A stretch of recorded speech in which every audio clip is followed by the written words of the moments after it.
حکیم الامت تھانوی سے کوئی پوچھتا کس کتاب کا مطالعہ کرتا ہے، حضرت تھانوی فرماتے میں کتب بینی کم کرتا ہوں، کتب بینی زیادہ کرتا ہوں۔ نہیں سمجھ، کتب کتاب والا کتابیں کم پڑھتا ہوں اور اکابر اور اختاب کو زیادہ دیکھتا ہوں۔ میں طلبہ سے کہتا ہوں کہ علم بہت حاصل کرو لیکن اکابر سے جڑ کے چلو، اکابر سے اختلاف کبھی نہ کرنا، دنیا میں ذلیل ہوگے موت کے بعد بھی ذلیل ہوگے۔ اپنے مشائخ کی پگڑیاں اچھالنا چھوڑ دو، 2 لفظ بولنے کا راج ہے، 2 کتابوں کا مطالعہ ہو جائے، سب سے پہلا حملہ اپنے بزرگوں پہ شروع کریں گے۔ اور بدبخت آدمی دنیا میں رافضی موجود ہے، مرزائی موجود ہے، منکرین حدیث موجود ہے، کتنے فتنے موجود ہیں، تیری زبان ان کے خلاف نہیں چلتی، جب بھی چلی اپنے خلاف چلی ہے۔ من عادی لی ولیا فقد آذنت بالحرب۔ اللہ سے ڈرو۔ خیر میں عرض کر رہا تھا، بات بہت لمبی ہوگی۔ نبی نمائندہ خدا ہے، بات ہے ذہن میں، بولو نا، نبی نمائندہ ہے۔ اگر خدا کے الفاظ چاہیے تو بھی نبی سے، الفاظ کا معنی چاہیے تو بھی نبی سے۔ آج جھگڑا ہی یہ ہے، ادھر قادیان والے نے کہا لفظ نبی سے، معنی قادیان کا۔ غلام احمد پرویز کہتا ہے لفظ مدینے والے سے لیں گے، معنی لاہور سے لیں گے۔ ذاکر نائک کہتا ہے لفظ مدینے سے لیں گے، معنی بمبئی سے لیں گے۔ دیوبند والے کہتے ہیں لفظ بھی مدینے والے سے لیں گے اور معنی بھی مدینے والے سے لیں گے۔ اللہ مجھے اور آپ کو دیوبندیت کو سمجھنے کی توفیق عطا فرمائے اور اکابر کے نقش قدم پر چلنے کی توفیق عطا فرمائے۔ وآخر دعوانا ان الحمدللہ رب العالمین۔ میں نے ایک موضوع بڑی مختصر سی بات کی ہے، اللہ توفیق دے دے پھر صحیح۔ تمہیں دیکھو کتنی سردی لگ رہی ہے، ہمیں کوئی سردی آپ کو نظر آ رہی ہے؟ دیکھو میں صبح سے ایسے پھر رہا ہوں، یہ نہیں کہ مجھے بیان نے گرم کیا، ہم ویسے ہی گرم ہیں۔ دیکھ لو کہ آپ نے گرمی محسوس کی ہو، کوئی تسنن ہو، کوئی تکلف، کوئی بناوٹ، کچھ بھی نہیں ہے۔ اللہ کا بڑا شکر ہے۔ میرا کل جامعہ نعمانیہ بڑا میرے صبح بیان تھا، ایک طالب علم ایسے اٹھا چادر لے کر آیا بڑے شوق سے دینے کے لیے۔ میں نے کہا میرے پاس 2 انگیٹھیاں، مجھے سردی نہیں لگتی۔ وہ نہیں سمجھا، استاد سمجھ، مولوی بھی نہیں سمجھے، تم بھی نہیں سمجھے۔ میں نے کہا میرے پاس 2 انگیٹھیاں، آپ تو سمجھ گئے مفتی صاحب۔ چلیں سنیں، ڈاکٹر ذاکر نائک کے بارے میں کچھ تفصیل سے بما دلائل و جوابات بات ہو جائے۔ میں نے بات عرض کر دی ہے کہ ذاکر نائک قرآن کا معنی خود کرتا ہے اور نہایت غلط کرتا ہے، مسئلے خود بتاتا ہے، نہایت غلط بتاتا ہے۔ ذاکر نائک یہ بات کہتا ہے کہ صدیق حضرت عمر بن خطاب رضی اللہ تعالی عنہ نے 3 طلاق کے 1 ہونے کا فتویٰ، حضرت عمر بن خطاب نے 3 طلاق کے 3 ہونے کا فتویٰ دیا تھا۔ ہم حضرت عمر بن خطاب کی تحقیقات کو احادیث کی روشنی میں دیکھیں گے، اگر ٹھیک ہوئی تو مان لیں گے، نہ ٹھیک ہوئی تو نہیں مانیں گے۔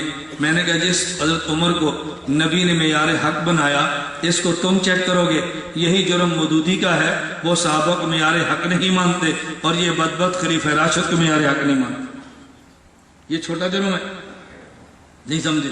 یہ چھوٹا جرم ہے کہ عمر کو میں چیک کروں گا جن کے بارے میں نبی کا فیصلہ کیا ہے، ان اللہ جعل الحق علی لسان عمر و قلبہ۔ عمر دیکھتے بھی، سوچتے بھی ٹھیک ہے، عمر بولتے بھی ٹھیک ہے۔ ذاکر نے کہتا ہے میں چیک کروں گا کہ ٹھیک بولے ہیں یا نہیں بولے۔ نبی فیصلہ فرما رہے ہیں، ذاکر نائک اس کو چیک کر رہے ہیں، کس قدر بدبختی کی بات ہے۔ میں نے اس لیے کہا ذاکر نائک مسائل نہایت غلط قسم کے پیش کرتا ہے اور عام بندہ سمجھتا ہے ذاکر نائک بہت بڑا محقق ہے۔ میں نے آج ہی بتایا تھا کہ ذاکر نائک سے ایک بندے نے پوچھا کچھوے اور مینڈک کا کیا حکم ہے۔ ذاکر نائک سے جن کو عقیدت ہے نا، وہ ذاکر نائک فتوے پر آج عمل کرے ذرا، پھر اس کو فون کریں کہ ہم نے تیرے فتوے پہ عمل کیا۔ پوچھا مینڈک کچھوے کا کیا حکم ہے، ذاکر نائک کہتے ہیں قرآن کریم میں ہے لحمن طریہ، گوشت فریش ہونا چاہیے، خواہ مچھلی کا ہو خواہ مینڈک ہو۔ کبھی آپ کا مہمان آئے نا تو پھر آپ مینڈک بھون کے رکھ دیا کریں، پوچھے کیوں، کہنا ڈاکٹر ذاکر نائک کا فتویٰ ہے۔ دیکھو بندے کو کراہت آتی ہے اور وہ اس کا اسٹیج کے اوپر فتویٰ دیتا پھر۔ میں نے اس لیے کہا کہ ذاکر نائک، اس نے کہا جی 3 طلاق 1 ہوتی ہے۔ ذاکر نائک سے پوچھا دلیل کیا ہے، کہتے اس لیے کہ اس نے غصے کی حالت میں چونکہ دی ہے اس لیے ہم نے 3 کو 1 کہہ دیا۔ تو میں نے کہا کیا اس کو بغل میں رکھ کے بیوی کے بوسے لے کر طلاق دینی ہے؟ تو مجھے بہت اچھی لگتی ہے تجھے 3 طلاق نہیں، جب طلاق دیں گے تو بیوی کو پیار کر کے طلاق دیتے ہیں، غصے میں دیتے ہیں؟ کیسا بیوقوف آدمی ہے۔ میں نے کہا دنیا میں 3 جوتے مارو تو 3 ہوتے ہیں، 3 گولیاں مارو 3 ہوتے ہیں، 3 بندے قتل کرو تو 3 ہوتے ہیں، اور غصے میں 3 طلاق دو تو 1 ہوتی ہے۔ یہ صرف طلاق کا معاملہ دنیا سے الگ تم نے کیوں کیا؟ کہتے ہیں بہت عقل مند ہے۔ عقل مند ہے یا بیوقوف ہے؟ مولانا امین اکاڑوی رحمۃ اللہ علیہ کی مناظرہ تھا غیر مقلدین سے، اور اوپر سے انہوں نے فون کر دیا پولیس کو، SHO آ گیا، اس نے کہا جی مناظرہ نہیں ہوگا۔ مولانا فرمایا ہوگا تو سالس بند ہمارا فیصلہ کر۔ SHO کہنے لگا اگر تم نہ مانے میں جوتیاں ماروں گا، مناظرہ ختم کرا دوں گا۔